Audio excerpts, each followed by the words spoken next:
ఈరోజైతే చెక్కలు ఎలా ప్రిపేర్ చేశానో చూపిస్తాను. కొన్ని ప్రాంతాల్లో అయితే గారెలు అంటారు. కొన్ని ప్రాంతాల్లో అయితే పప్పు చెక్కలు అంటారండి. కొన్ని ప్రాంతాల్లో నిప్పట్లని కూడా అంటారు. ఈరోజు ఎలా ప్రిపేర్ చేసుకోవాలో చూద్దాం. ఈ చెక్కలైతే పర్ఫెక్ట్‌గా రావాలంటే మంచిగా ఇలా పొంగాలంటే ఎలాంటి టిప్స్ పాటించాలో చూద్దాం. ఇక్కడ బౌల్‌లోకి 6 కప్పుల బియ్యపిండి అయితే తీసుకున్నాను. ఈ కప్పుతోనైతే 6 కప్పులు తీసుకున్నానండి. తీసుకున్న తర్వాత పిండిలోకి సరిపడా కారం వేసుకోవాలి. ఇక్కడ 3½ టేబుల్ స్పూన్స్ కారం అయితే వేసుకుంటున్నాను. మాది కొంచెం చప్పగా ఉంటది కాబట్టి నేను ఇంత కారం అయితే వేశానండి.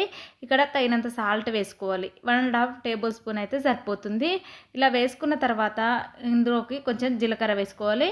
ఇలా నువ్వులు కూడా వేసుకోవాలండి. మనకు సరిపడా నువ్వులైతే వేసుకోవాలి. నువ్వులు కొంచెం ఎక్కువ వేస్తే మంచిగా పైన కనిపిస్తాయి. టేస్టీగా ఉంటుందండి.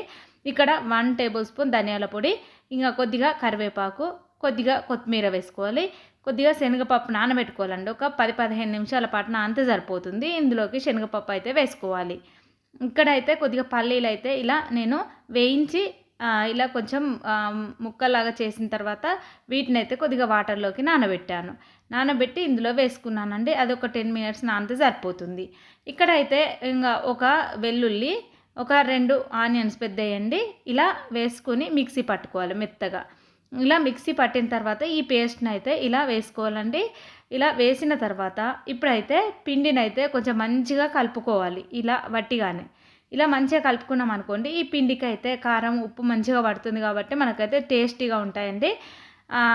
ఇలా కొద్దిమంది అయితే ఇందులో పసుపు కూడా వేస్తారు, కానీ నేను వేయటం లేదండి. కొంచెం మనం వాటర్ పోసి కలిపిన తర్వాత కొంచెం బ్లాక్ కలర్లోకి వస్తాయి, అందుకోసమే నేను వేయట్లేదు. ఇక్కడైతే కొద్దిగా పిండిని అయితే ఒక బౌల్లోకి తీసుకుంటున్నాను.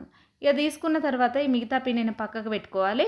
ఇక్కడైతే నేను వాటర్ అయితే వేడి చేసుకున్నానండి. వేడి చేసిన వాటర్ వేస్తే మనకైతే అప్పాలు అయితే బాగా పొంగుతాయి. అందుకోసమని నేను వేడి నీళ్ళే వేస్తానండి. ఇలా వేసిన తర్వాత ఒక గరిటెతోనైతే ఇలా మంచిగా కలుపుకోవాలి. ఇలా కలిపిన తర్వాత ఇప్పుడు సరిపడా వాటర్ వేసుకుంటూ మంచిగా పిండిని అయితే వీడియోలో చూపిస్తున్నట్టుగా మెత్తగా కలుపుకోవాలి. మనం ఇలా కలుపుకున్నాం అనుకోండి, మనకైతే అప్పాలు అయితే మంచిగా వస్తాయండి. ఇలా మనం వాటర్ వేసినప్పుడు పిండి అయితే మంచిగా పొంగుతుంది కాబట్టి మనం అప్పాలు చేసినప్పుడు కూడా మంచిగా పొంగుతాయండి. మనం ఆయిల్లో వేయగానే ఇలా చూడండి బబుల్స్ లాగా వచ్చింది కదా, అలా ఉంటుందండి పిండి అయితే. ఇప్పుడు స్టవ్ వెలిగించుకొని ఒక బాణీ పెట్టుకోవాలి. డీప్ ఫ్రైకి సరిపడా ఆయిల్ వేసుకోవాలండి. ఇదైతే నేను వేసే ఆయిల్ అయితే నేను వేడి చేసిన ఆయిల్ కాబట్టి ఇదే వేస్తున్నానండి. 1 టైం 2 టైమ్స్ వేడి చేయవచ్చు, కానీ ఈ ఆయిల్ని ఎక్కువ వేడి చేయకూడదండి. నేనైతే ఇది వేడి చేసిన తర్వాత ఈ అప్పాలకు సరిపోయిన తర్వాత దీన్ని అయితే నేను వాడను. తర్వాత అయితే మళ్ళీ కొత్త ఆయిల్ అయితే యూజ్ చేస్తానండి. ఇప్పుడైతే పిండిని అయితే మంచిగా మెత్తగా కలుపుకుందాం, ఇలా వీడియోలో చూపిస్తున్నట్టుగా. ఇంకా ఈ వేడి వాటర్ వేసాం కదా, కొద్దిగా చల్లటి వాటర్ వేసుకుంటూ మంచిగా పిండిని అయితే ఇలా కలుపుతున్నానండి. ఇలా కలిపిన తర్వాత ఈ పిండిని అయితే చిన్న చిన్న ఉండలు చేసి పెట్టుకోవాలి. ఇలా చేసి పెట్టుకున్న తర్వాత ఇక్కడైతే నేను అప్పాలు వేయడానికి మనమైతే ఒక కవర్ అయితే వేసుకోవాలి, లేదన్నా క్లాత్ అయినా వేసుకున్నా సరిపోతుందండి. ఈరోజైతే నేను ఇలా కవర్ అయితే వేస్తున్నాను. ఇలా కవర్ వేసిన తర్వాత ఇప్పుడు అప్పాల మిషన్ మీద మనము ఆయిల్ కవర్ ఉంటుంది కదా, మనం ఆయిల్ కవర్ అయితే కట్ చేసి ఇలా వేసుకోవాలి వీడియోలో చూపిస్తున్నట్టుగా.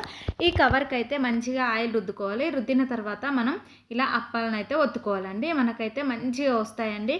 ఇలా ఒకసారి ట్రై చేసి చూడండి.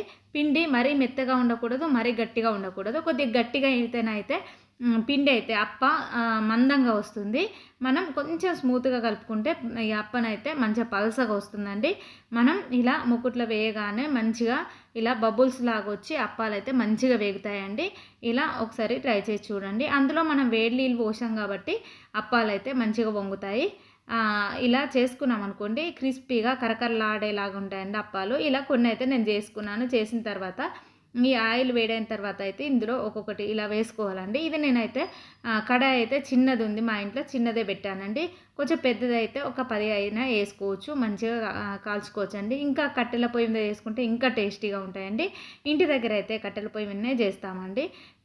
ఇక్కడ కాబట్టి నేను స్టవ్ పై చేసుకుంటాను. ఇక ఎప్పుడైనా కొద్దిగా వేసుకుంటాను కాబట్టి స్టవ్ పైనే చేస్తానండి.